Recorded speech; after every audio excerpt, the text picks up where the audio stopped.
peine a-t-il posé un pied à Chicago que Taï se fait cueillir par un froid absolument polaire. Le voilà qui débarque, le sac sur l'épaule et le passeport à la main, fin prêt à attaquer ce nouveau chapitre de sa vie. En traversant le terminal, il se demande si son Young est encore en train de pioncer. Et pour tout dire, c'est exactement ça, le mec était en plein rêve quand son portable s'est mis à vibrer comme un marteau-piqueur. Il a été tiré du lit par une rafale de notifications de son pote Taewan, qui n'a visiblement rien de mieux à faire que de lui briser les noix dès l'aube. Il se lève d'un bond, passablement irrité. Faut dire que son pote fait une fixette sur l'arrivée de Taehi et n'arrête pas de demander si l'appart est propre. Le voilà, le pauvre, à recevoir des ordres par message alors qu'il a encore la tête dans le cul. Pour couronner le tout, il reçoit un message de Taehi annonçant qu'il vient d'atterrir. Pas le choix, faut s'activer. Ça fait déjà 4 ans qu'il s'est installé aux États-Unis pour ses études.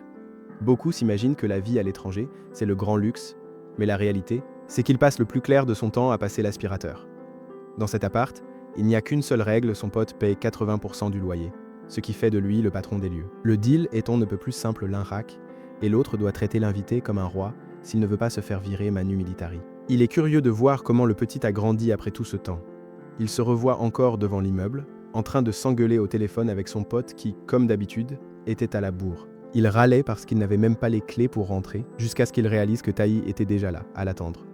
Vu le froid de canard qu'il faisait, il fallait qu'il rentre vite avant de finir transformé en glaçon. Alors qu'il hésitait à franchir le pas, il s'est rappelé la toute première fois qu'il avait entendu le nom de Taïhi. Il s'attendait à tomber sur une fille, mais c'est un garçon bien plus grand que prévu qui s'est pointé.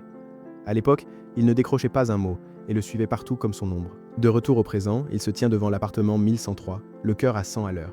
Il ne comprend pas pourquoi ça lui fait un tel effet de le revoir après 4 ans. À peine a-t-il le temps d'appuyer sur la sonnette que la porte s'ouvre et qu'il réalise que le gamin a fait une poussée de croissance monumentale. Il ne s'attendait pas à ce que la petite asperge d'autrefois devienne un mec pareil qui vous toise avec autant d'assurance.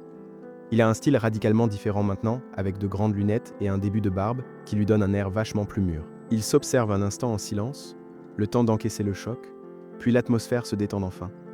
Il se salue d'une franche accolade et Taïhi lui lâche un grand sourire aux lèvres qui lui a manqué. Le Young essaie de ne pas paraître trop chamboulé en lui souhaitant la bienvenue, même s'il est intérieurement sous le choc. C'est un vrai moment de complicité, un sourire nerveux aux lèvres. Ils finissent par entrer dans l'appartement. Il y a 4 ans, l'ambiance était tellement pesante qu'on aurait pu la couper au couteau. Taewan était affalé dans le canapé, mort de malaise, pendant que le jeune Taehi, dans son monde, restait scotché à son portable, écouteurs vissés sur les oreilles, ignorant royalement tout le monde, pas même un bonjour pour l'invité. Taewan ne savait plus où se mettre. À cause du prénom, il s'attendait à tomber sur une fille, mais il s'est retrouvé face à un gars taciturne qui ne le calculait même pas. Le silence était insoutenable, mais la curiosité l'a emporté et il s'est penché pour voir ce qui l'absorbait à ce point. C'est là que ça devient bizarre, Taehi regardait Power Fruits Girls, un dessin animé pour gamines. Le mec a failli faire un arrêt cardiaque en se faisant gauler. Il ne faisait pas que les mater, sa chambre était tapissée d'affiches et de figurines, une obsession pour les petites fruitées qui frôlaient le diagnostic médical. En comprenant ça, Taewan ne l'a pas jugé, au contraire. Ses yeux se sont illuminés, il venait enfin de trouver quelqu'un avec qui partager sa religion. Le plus vieux n'a eu d'autre choix que d'inventer qu'il les connaissait grâce à sa sœur pour ne pas passer pour un taré, et il lui demande même quel est son personnage préféré. Là, ils ont découvert qu'il vivait la même galère. Taewan se fait constamment critiquer, parce qu'il regarde des dessins animés à son âge. Le gamin a suivi le mouvement pour ne pas casser l'ambiance, et ils ont fini par accrocher sur un terrain complètement inattendu. Au final, le mec le plus sérieux du quartier avait les goûts d'une gamine de 5 ans, et le gamin est devenu son seul complice dans ce crime contre la maturité. Retour au présent, Dojin joue le grand frère et demande à Taehi de laisser tomber les formalités. « Appelle-moi Dojin Young », il lâche avec toute la confiance du monde pour le détendre. Taehi accepte le marché, même s'il a encore un peu le tournis à cause du décalage horaire. Pendant ce temps, Dojin ne peut pas le quitter des yeux et recalcule ce gars n'a rien à voir avec le binoclard dont il se souvenait. Le changement est si brutal qu'il a l'impression qu'on lui a changé le personnage sous le nez. Un coup d'œil rapide dans la chambre confirme que le fanatisme du gamin n'est pas une blague. Murs recouverts et étagères pleines de figurines Power Fruits Girls, partout le gamin s'est monté un sanctuaire en plein Chicago et n'a aucune intention de le cacher. Au moment où l'ambiance devenait gênante, la sonnette annonce que la pizza est arrivée. Le gamin file la chercher en laissant l'autre digérer tout seul dans le salon. Dojin reste là, en nage, à essayer de comprendre pourquoi la version améliorée de son pote le met autant dans le cirage. Le gamin revient avec le repas, et cette attitude d'étudiant qui ne ferait pas de mal à une mouche, mais avec une gueule que Dojin a du mal à ignorer. L'heure de vérité est arrivée, pizza ouverte, bière en main et toast officiel pour la colocation. Il s'installe par terre pour dîner et essayer de briser la glace après tout ce temps. Dojin se décide enfin à dire ce qu'il pense et lui avoue que son changement physique l'a complètement déstabilisé. Il ose même lui dire que les cheveux courts lui iraient beaucoup mieux, mais le gamin a une excuse imparable, la flemme. Apparemment, c'était son frère qui lui choisissait même ses fringues et le coiffait, une assistance qui te rend complètement inutile dans la vie quotidienne en échange de ne pas avoir à réfléchir. Maintenant qu'il vit seul, le gamin a décidé que le peigne était optionnel et que si la dignité se perd pour 5 minutes de sommeil en plus, c'est un deal qu'il est prêt à signer chaque matin. Dojin reste sans voix quand le gamin lui offre un sourire après des années de silence. On voit bien que la chimie entre ces deux-là est toujours là, intacte malgré la distance. Taï n'a pas que de la mémoire, il a un chronomètre dans la tête. Dojin lâche un 6 mois, approximatif pour la dernière fois qu'ils se sont vus, mais le gamin le coupe net avec le chiffre exact 3 ans, 6 mois et 2 jours. Le plus vieux gobe l'excuse du gamin qui dit que c'est une manie d'étudiant en ingénierie, même si c'est évident que le gars le suit à la trace depuis des lustres. Entre pizza et bière, la discussion s'étire jusqu'à ce que Dojin s'endorme en plein milieu du repas. Le désastre commence quand il se réveille en pleine nuit, complètement perdu, en entendant des halètements rythmés venant de l'autre côté, et ce n'est clairement pas à cause d'un cauchemar. Dojin reste pétrifié en réalisant que le gamin, à peine quelques heures après avoir emménagé, est en train de se faire plaisir alors qu'il dort à côté. Le gamin a la libido au plafond et la honte au plancher, une combinaison mortelle pour la santé mentale de Dojin, qui ne peut plus que fermer les yeux très fort, en se demandant si Taï est vraiment en train de se toucher là, à côté de lui. Dojin a appris à ses dépens que la vie en cité U aux États-Unis n'avait absolument rien à voir avec ce qu'on voit dans les films. Il a débarqué plein d'espoir, mais il a vite déchanté en se tapant une sacrée dose de nuisances sonores. Son coloc était du genre très actif, pour ne pas dire en plein acte, et le rêve américain de Dojin s'est brisé en 1000 morceaux en l'espace d'une seconde. 2 ans plus tard, son pote Taewan lui a proposé de s'installer chez lui, puisque la maison était libre. C'était l'affaire du siècle, du moins jusqu'à ce qu'il réalise que le petit frère était compris dans le lot. Et voilà que le pauvre Dojin doit se coltiner les bruits de Taï en direct. Il est là, prostré, rouge comme une pivoine et le cœur au bord de l'implosion, parce qu'entendre un autre mec prendre son pied n'était pas vraiment au programme de son semestre. Il meurt de honte, pourtant la curiosité finit par prendre le dessus. Il tourne la tête un bref instant pour observer le visage de l'autre, et la tension devient si lourde qu'il en oublie presque de respirer. Le lendemain matin, on le déloge du canapé, il est temps de se bouger. C'est là que déboule Baeksan, le type aux cheveux bleus, et il croise Taï qui déambule comme un mort-vivant, complètement ébouriffé et avec une tête à avoir survécu à une guerre. Baeksan n'en revient pas qu'il soit frère, l'un déborde d'énergie, alors que l'autre semble ne pas avoir dormi depuis 10 ans. Une fois à la fac, il file direct à la réunion d'accueil des étudiants coréens. Taï reste planté là, d'une humeur de chien, avec une expression qui hurle qu'il préférerait être n'importe où sauf ici. Le gars s'est fixé un objectif clair, n'adresser la parole à personne jusqu'à l'obtention de son diplôme. Si son grand frère ne l'avait pas traîné ici de force, il serait resté enfermé dans sa chambre au lieu de perdre son temps avec tous ces gens. Dojin essaie de faire bonne figure avec un sourire de façade, même si intérieurement, il ne mène pas large. Il n'arrive pas à le regarder en face, sans repenser, sans cesse à ce qui s'est passé la nuit dernière, avoir surpris son coloc dans cet état. En plein milieu du salon est une image qu'il n'est pas prêt d'oublier. Le pire, c'est que Taï s'est levé comme si de rien n'était, le saluant avec un calme olympien qui met Dojin hors de lui. Il tente de se persuader que c'était juste l'effet de l'alcool, mais la scène reste gravée dans son esprit. Alors que l'ambiance dans l'amphi devient électrique, Baeksan remarque que son pote est complètement ailleurs. C'est le moment que choisit Kang Jinju pour apparaître. Tout le monde se retourne sur son passage comme si c'était une star de cinéma. Avec le retour de la rousse à la fac, il est évident que personne ne pourra ignorer sa présence. Pendant que Dojin reste scotché devant elle, Taï, lui, se fige dès qu'il entend son nom. L'ermite qui détestait la terre entière, il y a une seconde semble déjà la connaître, et pas vraiment pour avoir révisé ensemble. Le visage en feu, Dojin se redresse d'un coup, le souffle court, encore secoué par un rêve particulièrement troublant, impliquant son frère aîné. Mais il n'a pas le temps de reprendre ses esprits, ni de savourer le calme, car il tombe nez à nez avec Taï qui ronfle juste à côté de lui. Il sursaute si violemment, pris de court par cette présence inattendue, qu'il finit par se rétamer par terre en tentant de s'extirper du lit. Le gars a eu la flemme de grimper les 3 échelons de son lit superposé et a préféré squatter le lit du bas. C'est le genre de feignant qui ne monterait pas un escalier même si l'immeuble était en train de cramer. Pendant que Dojin se change pour aller en cours, l'autre devient rouge comme une pivoine en le voyant torse nu, même s'il essaie tant bien que mal de masquer sa gêne pendant qu'il se prépare. Un peu plus tard, à la cafétéria de la fac, il tombe sur Baeksan et Alex.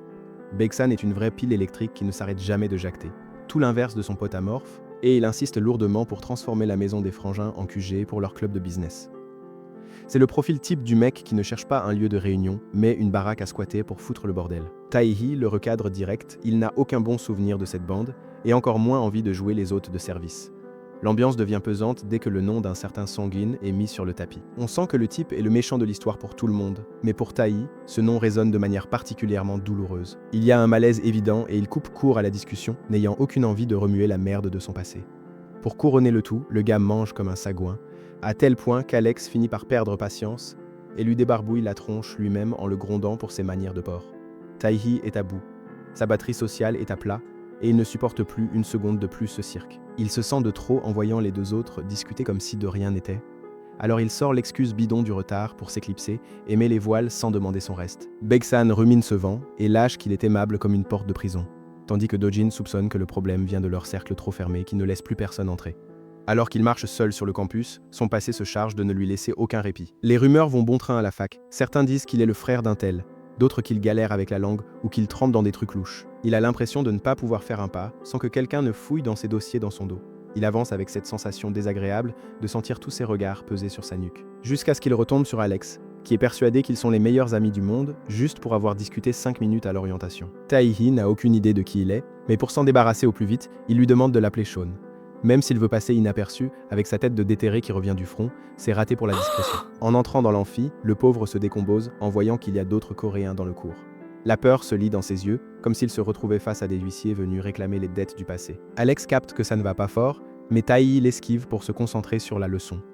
Il a choisi ce cursus pour se fondre dans la masse, mais son passé le rattrape déjà et il réalise qu'il n'a nulle part où se cacher. Tae-hee traverse le hall d'entrée en priant pour que le boucan dans son appart soit enfin terminé. Il est presque 11h du soir, et il se dit qu'à cette heure-là, tout ce beau monde devrait déjà être au lit. Il n'a qu'une hâte éviter qu'on vienne le chauffer pour qu'il reste picolé avec eux. Il monte dans l'ascenseur avec sa tête des mauvais jours, rêvant d'être n'importe où sauf ici. Mais juste avant que les portes ne se referment, 2 types déhoulent en courant. La tension grimpe d'un cran et le silence devient pesant, surtout quand ils commencent à balancer sans filtre sur le scandale des voisins. Ils citent Aewan et Dojin, nom et prénom, en râlant sur le fait que ce sont des cas sociaux et qu'ils ont une envie folle d'en coller une à l'un ou à l'autre. En entendant son frère se faire traiter comme la pire racaille de l'immeuble, Tae reste de marbre, le sang glacé. Il leur lance un regard noir à fusiller sur place, avant de sortir, laissant les 2 gars en plein malaise. Une fois qu'il a le dos tourné, l'un d'eux percute et glisse à son pote que ce petit gars n'est autre que le frère de Taewan. Tae-hee s'éloigne dans le couloir, persuadé qu'il n'y en a pas un pour racheter l'autre dans ce bâtiment. Il s'arrête un instant car le nom de Sang-jin lui dit quelque chose en fouillant dans sa mémoire. Il se rappelle que le type traîne une sale réputation depuis un bail, mais il préfère ne pas se prendre la tête et trace son chemin. En rentrant chez lui, c'est le chaos total, l'appart est blindé de monde et ça hurle que le ravitaillement en alcool est arrivé. Son frère l'accueille avec un sourire jusqu'aux oreilles, comme s'il n'avait pas un seul souci au monde. Pour couronner le tout, un inconnu lui attrape l'épaule et le présente à la cantonade comme le coloc de Dojin. Les invités ne perdent pas de temps et l'entraînent déjà au milieu du bordel pour qu'il s'installe et joue avec lui. Taewan essaie de lui lancer une bouée de sauvetage en prévenant que son frère ne tient pas du tout l'alcool, mais ces relous n'en ont rien à carrer. Ils insistent pour faire connaissance avec le petit nouveau, et Tae-hee, incapable de dire non, finit par céder. Il vient de se jeter tout seul dans la gueule du loup. Dojin le regarde avec effroi, sachant très bien que le gamin a moins de résistance qu'un glaçon en plein soleil. Pendant ce temps, le grand frère est déjà sur un petit nuage, complètement pété, et cherche à tout prix à recruter Tae dans son club de pochons. Dojin décide alors d'intervenir en douceur. Il s'approche de son oreille pour lui murmurer un plan d'évasion rapide. Il lui dit de s'enfiler ce verre et de filer direct dans sa chambre, promettant qu'il se chargera lui-même de vider les lieux avant minuit. Le contact fait sursauter Tae tellement ça le chatouille, mais le message est passé. Sans hésiter, il saisit le gobelet rouge et le descend cul sec comme si c'était de la flotte. La foule exulte et l'acclame, jurant que ce foie d'acier est un trait de famille. Dojin reste sans voix en voyant le gamin reprendre ses esprits avec un petit sourire. Il s'avère que le petit est un pro quand il s'agit de souffrir en silence pour ne pas perdre la face. Taewan, lui, finit par se convaincre qu'au fond, son frère adore picoler. Il n'a pas la moindre idée de la monumentale erreur qu'il est en train de commettre. Dojin est le seul à voir venir la catastrophe. Mais c'est déjà trop tard, puisqu'il ne l'a pas envoyé se coucher à temps. Il va maintenant devoir assumer le spectacle. Parce que quand quelqu'un qui ne boit jamais commence à être pompette, il devient une véritable menace. La deuxième tournée est lancée et l'ambiance part en vrille avec les jeux à boire. Ils attaquent avec le Bunny Bunny, un jeu que Tae ne connaît pas et que la bande utilise comme excuse pour le faire boire encore plus. Le gamin a déjà le regard vide et son système interne est sur le point de lâcher. Mais la torture ne fait que commencer. Il n'y a rien de plus dangereux qu'un mec bourré qui n'a pas encore réalisé qu'il est ivre-mort. La nuit, au complexe bat son plein. À l'intérieur, ils continuent leur petit jeu d'alcool et Tae, comme d'habitude, ne touche pas une miette. Le gamin a les joues écarlates à force de boire et son propre frère lui rit au nez en le voyant perdre encore. Pour le tirer d'affaire, Dojin n'en peut plus du spectacle et descend ce verre dégueulasse d'un seul coup. Même si les autres l'acclament comme un héros, le frère en a marre, l'attrape et le traîne de force jusqu'au lit. Dojin se retrouve seul avec lui, mais l'ivrogne devient collant, lui attrape le poignet et se met à parler en anglais, le suppliant de ne pas bouger jusqu'à ce qu'il s'endorme. Sans comprendre pourquoi il flippe autant, Dojin sent son cœur s'emballer à cause du regard que le gamin lui plante. Pendant ce temps, le reste de la bande sort continuer la fête ailleurs, laissant l'ambiance dans cette chambre ultra chargée. Dojin tente de se lever pour éteindre la lumière, Mais l'autre le rattrape et lui lâche qu'il dormira mieux si son visage est juste là, devant lui. Il a le cœur qui bat à 100 à l'heure. Et pour cause, le gamin le fixe avec une intensité qui le désarme tout en lui avouant qu'être à ses côtés est la plus belle chose qui lui soit arrivée. Dojin essaie de prendre ça à la rigolade pour ne pas exploser de honte. Il lui dit que si c'était une fille, il aurait tout interprété de travers. Mais Taehi ne rit pas et lui assure qu'il ne se comporterait jamais comme ça avec quelqu'un d'autre. Avec une atmosphère si lourde qu'on en oublie de respirer, Dojin tente de s'en sortir en détournant la conversation vers les histoires d'amour à la fac. Mais comme l'ivrogne n'a aucun filtre, il lui demande carrément son niveau d'expérience. En apprenant que le gamin a 20 ans, Dojin en reste presque sans voix et n'a jamais été avec personne une innocence difficile à croire avec une telle allure. Le gamin a un accès de timidité et se cache le visage. Mais sa gêne ne dure qu'un souffle. Soudain, il lui attrape le bras avec force et l'achève d'une phrase « Apprends-moi à embrasser ». C'est un truc de dingue, j'ai plus de souffle après une fin pareille. Puisque le gars n'y connaît rien et qu'il demande des cours de galoche, montrez-moi votre talent en explosant ce bouton like. Abonnez-vous pour ne pas rater le tuto complet et dites-moi en commentaire quel manhwa vous voulez que je narre la prochaine fois. Allez, salut!